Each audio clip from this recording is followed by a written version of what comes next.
Here's the problem with how most guitarists learn jazz standards. They're collecting songs instead of building a system.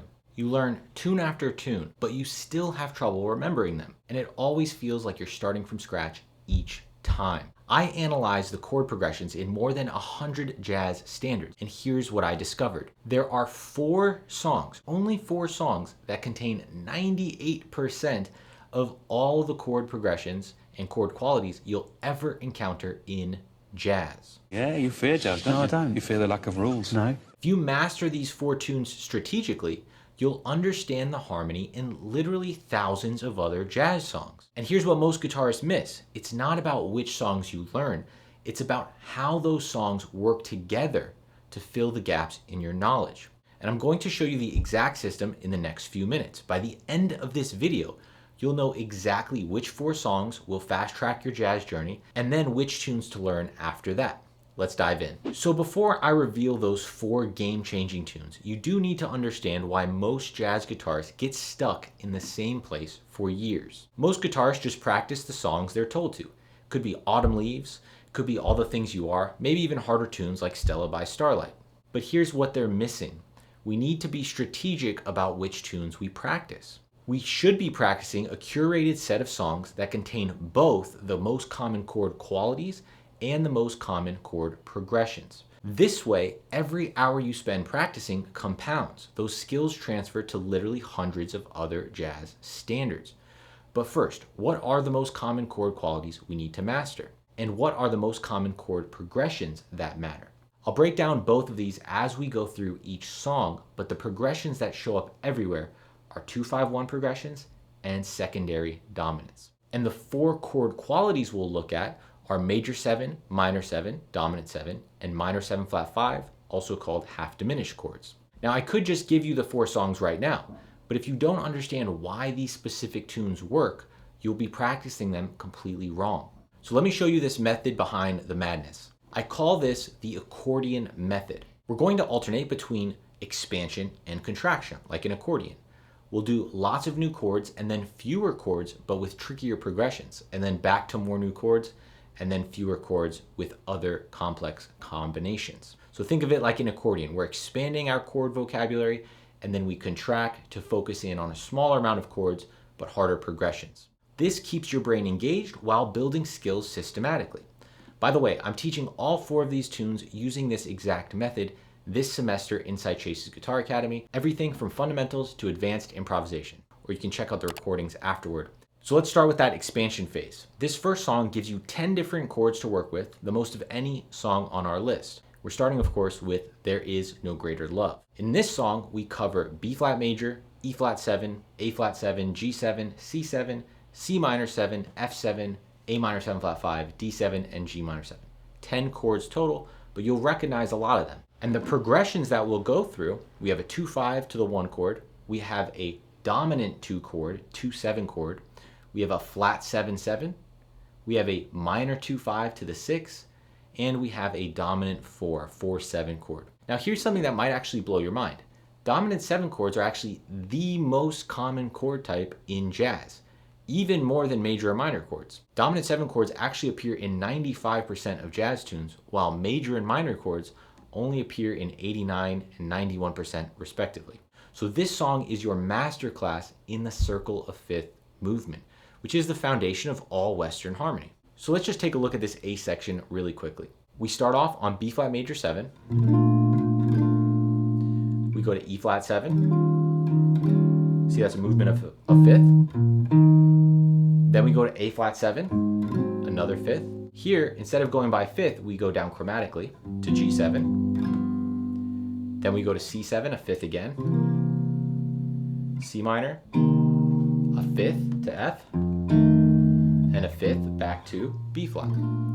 So it's great to have practice in this circle of fifths motion, and in that cycle we start and end on that same 1 chord, and B flat is a very common key. It's one of the most common keys, again, in jazz standards. But the second song on our list does something even more important. It forces us to break a habit that's probably ruining your improvisation right now. So now we're going to contract only 4 new chords, but the progressions get much trickier. This is where we focus on how chords move rather than learning new chord types. So 96% of jazz tunes contain at least one of these chords: C minor 7, F7, B flat major, and G7. Think about that for a second. Don't you think it would make sense to spend a disproportionate amount of time on this progression if it's that common? I definitely do, and it's in our next song. What is this thing called love?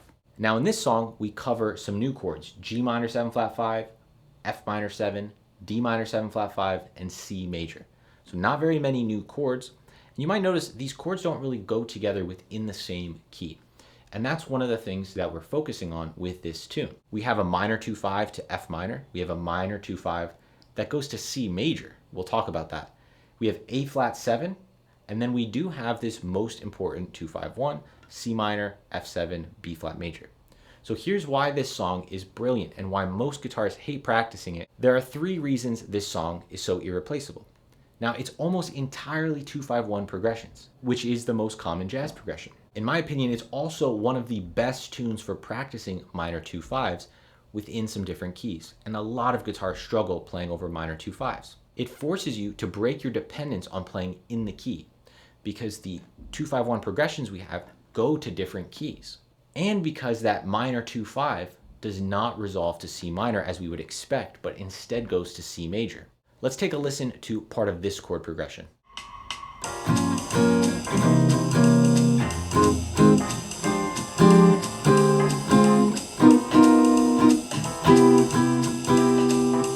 Now the next song is what I call the Swiss Army knife of jazz standards. It literally has everything you need. I'm talking, of course, about There Will Never Be Another You. Now in this song, we're expanding again to cover some more new chords: E flat major 7, B flat minor 7, E flat 7, A flat major 7, D flat 7, B flat 7, and A minor 7. So 7 new chords here. Now check out the progressions. We have a 2-5 to the 1 chord, a 2-5 to the 4 chord. We have a 2-7 chord, a flat 7-7. We have a minor 2-5 to the 6, and we have a 3-7 altered, and even a 3-6-2-5 turnaround progression. So that's why this song is perfect. It contains not only the 3 most common 2-5-1 progressions, but also the 3 most common secondary dominants: 2-7 chord, flat 7-7, and 3-7. So we get this perfect mix of chord qualities with enough space to develop our ideas. Most of the chords in this song do not move that fast. We have at least a measure, or sometimes even 2, for these chords, except at the very, very end of the tune, we have a few spots where we have 2 chords per beat. Once you've mastered this song and you really want to test whether you've mastered jazz harmony, there's one final song that will expose every weakness in your playing. Now in this final contraction phase, only 5 new chords, we're going to focus on how all of the chords you've learned combine in some sophisticated ways, beyond just circle of fifths. Think of this as your final exam in mastering jazz chord progressions. If you can navigate this tune smoothly, you've officially mastered jazz harmony. This is the final exam. For our final and 4th song, we're looking at Days of Wine and Roses in the key of F. This is the most common key for jazz standards of any type. We're going to look at some new chords: F major 7, D minor 7, E minor 7 flat 5, A7, and B minor 7 flat 5. So those 5 new chords. Now F major and D minor are our most common chords for that quality. So F major is the most common major chord we see, and D minor is the most common minor chord. We also still have a flat 7-7 progression. We have a minor 2-5 to the 6, a 2-5 to the 2 chord, a 3-6-2-5-1 progression, and even a 2-5 to the 3. There's a few other aspects to this tune that make it difficult on the progression side, but also very common. We get 2-5-1s moving in minor thirds.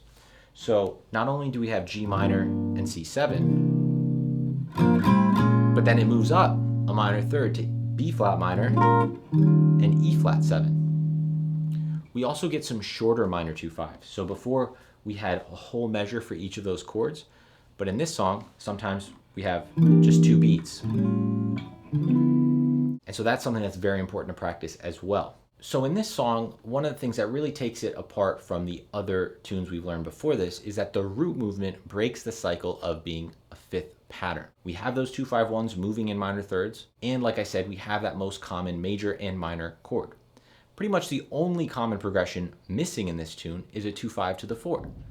But if we had it in this key, it would be C minor and F7 going to B flat, which we've already seen. Which brings me to something I haven't told you yet. If I were extending this list beyond 4 tunes, which I have, these songs would still cover 90% of any jazz tune you'll ever encounter. I actually have a complete top 10 master list with all of the chord progressions mapped out. Now, these 4 songs we just did are not what I'd recommend for beginners. For beginners, you need my Master Standards Blueprint program inside Chase's Guitar Academy, starting with the very basics with just songs that have 2 chords and building from there. But if you're ready to take your improvisation and chord knowledge to the next level, mastering these 4 tunes will unlock 90% of every jazz song you'll ever learn. If you want the complete chord progressions for these 4 tunes, plus the remaining 6 from my top 10 master list and want to see what those tunes are, go to chasesguitaracademy.com/master10 and you can download them completely for free. Before you do that though, watch this next video where I'll show you the practice method